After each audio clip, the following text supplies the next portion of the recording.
2020, jurusan Ilmu Komunikasi. Nah, pada kesempatan kali ini saya ingin menjelaskan suatu materi pada pelajaran sosiologi, yaitu interaksi sosial. Nah, oke. Di sini aku mau ngejelasin dulu apa sih itu interaksi sosial. Oke, interaksi sosial itu adalah suatu hubungan sosial atau hubungan timbal balik yang dinamis menyangkut hubungan antara individu, antar kelompok, maupun antara individu dengan kelompok. Nah, selanjutnya ada ciri-ciri dari interaksi sosial. Yang pertama, itu adanya pelaku dengan jumlah lebih dari satu orang. Lalu yang kedua itu ada dimensi waktu yang memuat mungkin bisa masa lampau, masa kini, dan juga masa yang akan datang. Lalu yang ketiga itu adanya tujuan-tujuan tertentu. Selanjutnya ada faktor terjadinya interaksi sosial. Nah, apa aja sih faktor pendorong dari terjadinya interaksi sosial? Yang pertama itu ada faktor imitasi. Ya, seperti namanya kita tahu, imitasi itu adalah suatu proses belajar dengan cara meniru atau mengikuti perilaku seseorang. Lalu yang kedua ada sugesti, yang mana artinya adalah suatu pendapat, pandangan, dan sikap yang diberikan pada orang lain, lalu diterima oleh pihak lain, sehingga orang tersebut mengikuti pengaruh yang diberikan tersebut.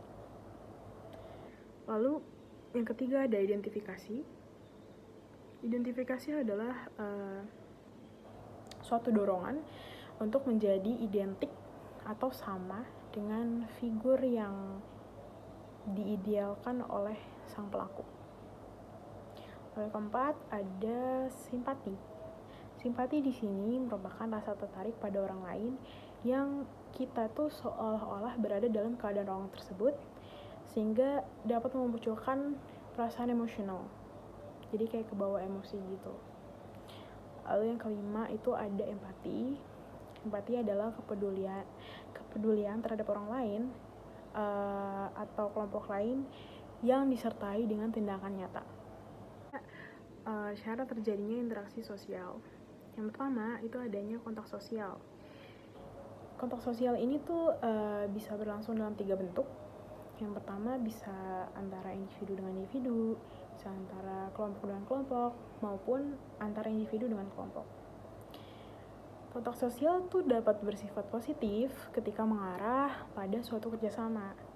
Sedangkan kontak sosial dapat bersifat negatif ketika mengarah pada suatu pertentangan. Lalu, kontak sosial dapat bersifat primer ketika mengarah pada hubungan langsung atau tatap muka. Sedangkan kontak sosial dapat bersifat sekunder ketika mengarah pada hubungan yang memerlukan suatu perantara. Nah, kontak sosial bersifat sekunder di sini terbagi 2 lagi. Yang pertama ada sekunder langsung. Yang ini terjadi melalui perantara, tapi langsung diterima oleh orang yang bersangkutan. Jadi contohnya aja kayak kita mau mengirim pesan kepada teman kita melalui medsos. Itu kan berarti kita mengirim pesan ke teman, yang mana teman tersebut adalah orang yang bersangkutan. Lalu, sedangkan sekunder tidak langsung itu dia terjadi melalui perantara juga, tapi dia tidak langsung diterima oleh yang bersangkutan. Contohnya aja kayak kita mau ngirim barang nih ke temen atau ngirim paket melalui kurir, itu kan nggak tersampaikan secara langsung. Nah, lalu syarat yang kedua adanya komunikasi. Nah, komunikasi di sini bisa dalam bentuk komunikasi verbal maupun non-verbal. Yang mana verbal itu kita bisa sampaikan melalui lisan atau berbicara langsung.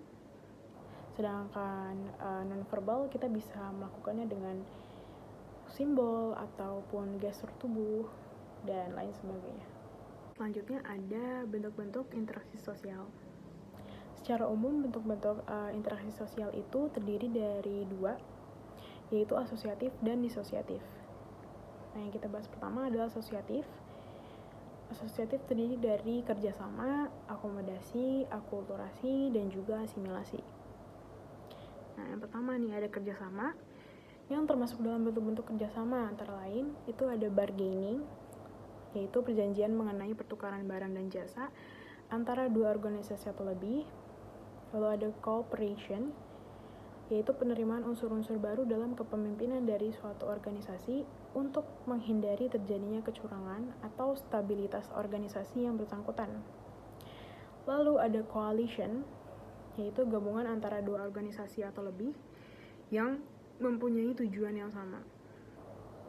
Lalu ada joint venture, yaitu kerjasama dalam usaha proyek-proyek tertentu.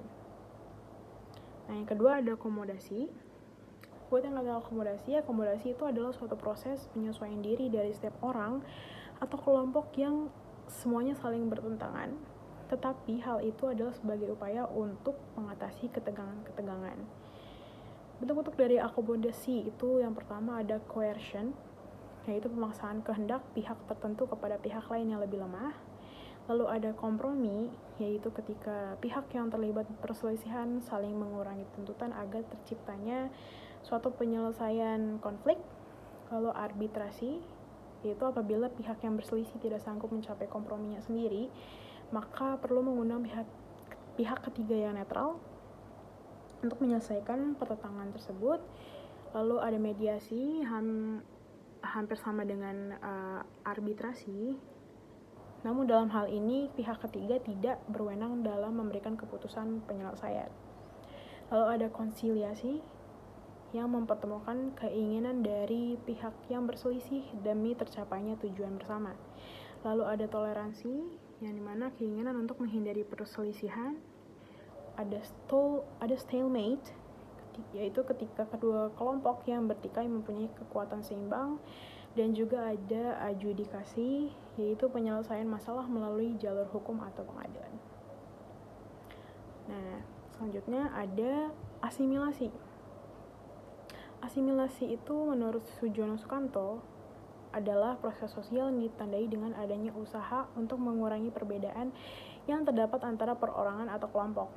Jadi bisa kita simpulkan kalau asimilasi ini tuh sebagai peleburan antara dua kebudayaan menjadi satu kebudayaan. Itu secara singkatnya. Lalu ada akulturasi, yang dimana adalah proses sosial yang timbul karena penerimaan dan pengolahan unsur-unsur kebudayaan asing tanpa menghilangkan unsur-unsur budaya aslinya.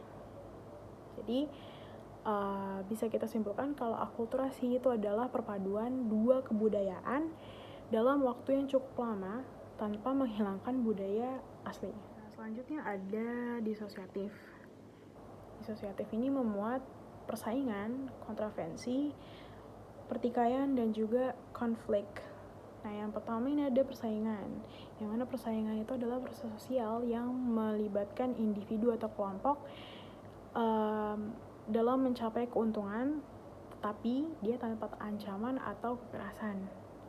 Lalu yang kedua ada kontravensi, yang mana kontravensi itu adalah proses sosial yang ditandai oleh adanya sikap dan perasaan tidak suka yang disembunyikan, tetapi dia tidak menimbulkan konflik sosial.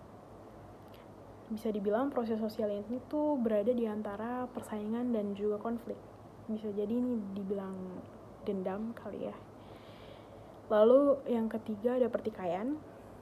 Pertikaian itu adalah proses sosial yang terjadi apabila suatu individu atau kelompok berusaha memenuhi kebutuhan atau tujuannya dengan jalan menentang pihak lain, tapi dia dengan cara ancaman atau kekerasan. Lalu yang keempat ada konflik.